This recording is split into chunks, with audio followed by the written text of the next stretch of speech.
लाडकी बहीण योजनेतील लाभार्थी महिलांना फेब्रुवारी महिन्यात शेवटचा हप्ता मिळाला होता. मात्र आता मे महिन्याची 4 तारीखही उलटली आहे. मात्र पुढील हप्त्याबाबत अद्याप कोणतीही स्पष्ट माहिती समोर आलेली नाही. त्यामुळे मार्च, एप्रिल, मे या 3 महिन्यांचे हप्ते कधी मिळणार याची चर्चा महिलांमध्ये सुरू आहे.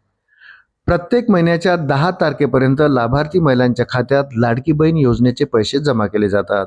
त्यामुळे यावेळी मार्च आणि एप्रिल असे 2 हप्ते एकत्र मिळणार का, की फक्त एकाच महिन्याचा हप्ता जमा होणार, याबाबत संभ्रम निर्माण झाला आहे. ई-केवायसी प्रक्रियेनंतर राज्यातील सुमारे 54 लाख महिलांचा या योजनेतील लाभ बंद करण्यात आल्याची माहिती आहे.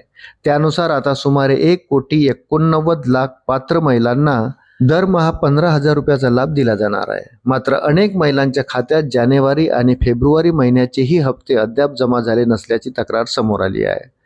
यामुळे महिलांमध्ये संभ्रमाचं वातावरण आहे. आपण अपात्र ठरलो आहो का, की केवळ तांत्रिक कारणामुळे पैसे अडकले आहेत?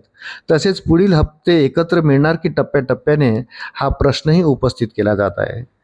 मिळालेल्या माहितीनुसार लाडक्या बहिणींसाठी लवकरच दिलासा मिळण्याची शक्यता आहे. कारण मंगळवारी राज्य सरकारची मंत्रिमंडळ बैठक होणार आहे. या बैठकीत हप्त्यांबाबत महत्त्वाचा निर्णय घेतला जाऊ शकतो, अशी माहिती समोर आली आहे. त्यामुळे लाखो महिलांच्या नजरा आता या बैठकीकडे लागल्या आहेत. अशाच नवनवीन अपडेटसाठी व्हिडिओला लाईक आणि चॅनलला सबस्क्राईब जरूर करा. धन्यवाद.